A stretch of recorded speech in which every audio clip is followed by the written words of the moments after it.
rabbil alamin. Wassalatu wassalamu ala asrofil anbiya'i wal mursalin wa ala alihi wa sahbihi ajma'in. Amma ba'du. Pertama-tama, marilah kita panjatkan puji dan syukur kehadirat Allah Subhanahu wa taala yang telah memberikan rahmat serta hidayahnya kepada kita semua sehingga kita bisa berkumpul di masjid ini untuk menunaikan ibadah sholat isya dan sholat tarawih. Salawat serta salam marilah kita panjatkan kepada junjungan kita Nabi Muhammad Sallallahu Alaihi Wasallam yang telah memberikan yang kita nantikan syafaatnya di yaumil qiyamah. Bapak Ibu jamaah rahimakumullah,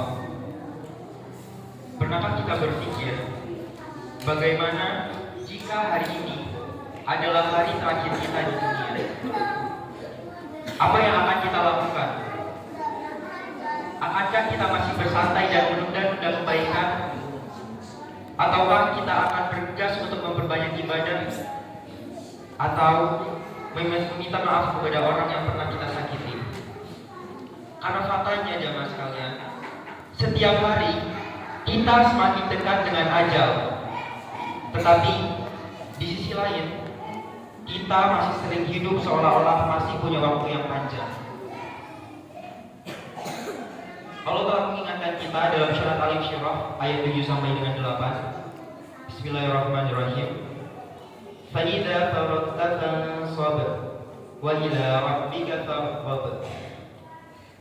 Maka apabila kamu telah selesai dari urusan, kerjakanlah dengan sungguh-sungguh urusan yang lain.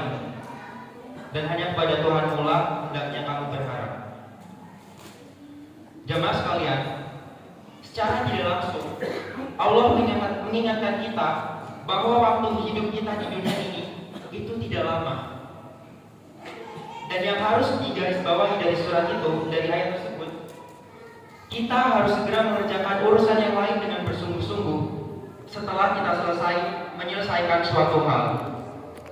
Dengan kata lain, kita harus memanfaatkan kesempatan yang diberikan kepada kita secara efektif dan efisien. Hal seperti ini patut diingatkan kepada kita karena dalam menjalani hidup ini kita mungkin sering lupa bahwa waktu kita di dunia sangat-sangat terbatas. Bapak Ibu sekalian, sering kali kita juga baru tersadar ketika semuanya sudah terlambat. Tiba-tiba kita sudah lulus sekolah, padahal masih banyak ilmu yang belum kita kuasai. Tiba-tiba kita sudah bekerja, padahal masih banyak keterampilan yang belum kita kuasai. Tiba-tiba usia kita semakin tua, padahal masih sedikit amal soleh yang kita kumpulkan. Dan pada akhirnya ajal menjemput kita, padahal kita masih belum mempersiapkan bekal untuk akhirat.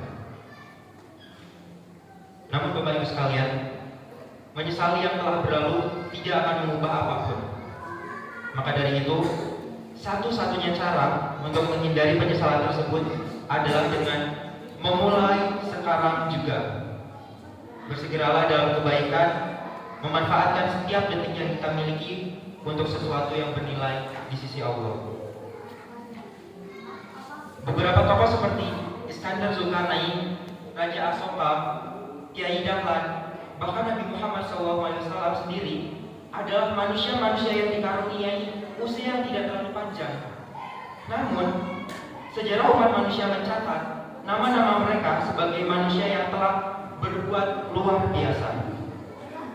Sesungguhnya, kita akan menjadi manusia-manusia yang sangat merugi apabila kita tidak menghiasi kanvas dan kertas waktu yang telah dibentangkan oleh Allah kepada kita dengan iman dan amal soleh.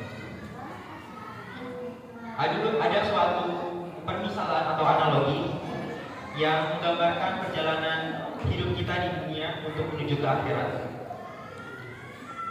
Setiap hari kita bisa menyaksikan datangnya waktu asyar. Ketika waktu asyar telah menjelang, waktu produktif kita di siang hari sudah menipis karena sebentar lagi waktu maghrib. Menyesal atau lega itu tergantung prestasi kita hari ini, tergantung apa yang kita lakukan hari ini. Jika kita sudah bekerja keras menyelesaikan semua tugas, kita pasti akan bisa pulang dengan lega. Namun, bila kita abai di waktu pagi dan siang tadi, kita harus pulang dengan memikul beban yang semakin berat di esok hari. Kita akan dipekal oleh waktu. Dan sebagai orang yang mengaku manusia beriman, kita tidak selayaknya menjadi manusia yang merugi, yang terpaksa menyesali waktu hidup kita, yang ternyata lebih banyak yang hanya berlalu tanpa manfaat. Maka dari itu, karena Ramadan masih lama dan sebentar lagi memasuki 10 hari terakhir di bulan Ramadan, dan di 10 hari tersebut ada satu malam yang sangat istimewa, yang sangat mulia, yaitu malam Lailatul Qadar. Maka dari itu, sekali lagi, marilah kita bergegas memanfaatkan setiap detik yang kita miliki untuk sesuatu yang bernilai di sisi Allah. Sekian hukum yang bisa saya sampaikan. Jika ada salah kata, saya mohon maaf. Kepada Allah saya mohon ampun. Nun wallahu yashkurun. Wassalamualaikum warahmatullahi wabarakatuh. Waalaikumsalam.